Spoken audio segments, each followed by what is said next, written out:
بسم الله الرحمن الرحیم. السلام علیکم. امید ساتم ټول بخیر. څنګه چې مرګر تاسو علم دی زمونږ ایم ان ای جنید اکبر خان د یو څو ورځو نه په پولیس کسټډي کې دی او په هغه باندې بلا شی بوکس فایر شوي دي او د هغې سره سره هغه په حوالات کې او د حوالات په ورځو یا د هغې په سبا باندې په بل ځای کې په هغه باندې بوکس فایر کېږي. نو زمونږ د اپیلی چیف جسټس سپریم کورټ چیف جسټس چې په دې بوکس فایر باندې هغه د پورې اکشن واخیستلی شي او دا سلسله چې کوم د پاکستان تحریک انصاف د لیډرشپ سره روانه ده د ورکر سره روانه ده نو دا د پورې بند کړي شي ځکه چې د الیکشن شیډول اعلان شوی دی.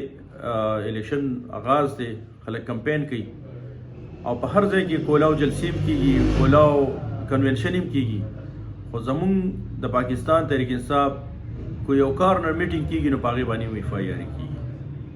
حالانکه مونږ لیګل فارمیلټي هم پوره کوو، باقاعده مونږ اپلیکیشن ورکوو، مونږ ته اپروول نه میلاویږي، نورو خلکو ته اپروول میلاویږي.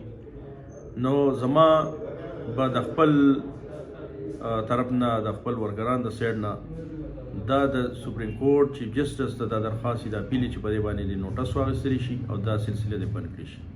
او د هغې سره سره زمونږ ایم ان ای صاحب ماشاءالله حوصلې بلندې دي او د هغې سره زموږ د ورکران د ټولو حوصلې بلندې دي. مونږ د خان صاحب پرېښودو ته بالکل تیار نه یو. خان صاحب زمونږ اخري یو امید دی او انشاءالله مونږ به د هغه سره ولاړ یو.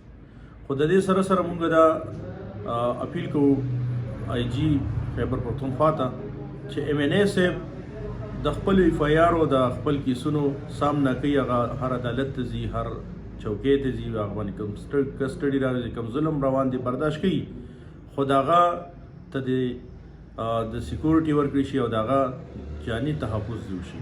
دا زموږ ډیمانډ دی او دا د پوره کړي شي. باقي انشاءالله ورکران ته دا درخواست کوو چې خپل حوصلې بلندې ساتي. انشاءالله مونږ حوصلې بلندې دي او انشاءالله یو ورځ روانه ده چې مونږ به د اوټ په ذریعه باندې انشاءالله د دې ټول ظلم او زیاتي بدل اخلو.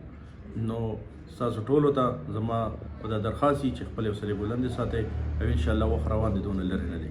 ډېره مننه. السلام علیکم.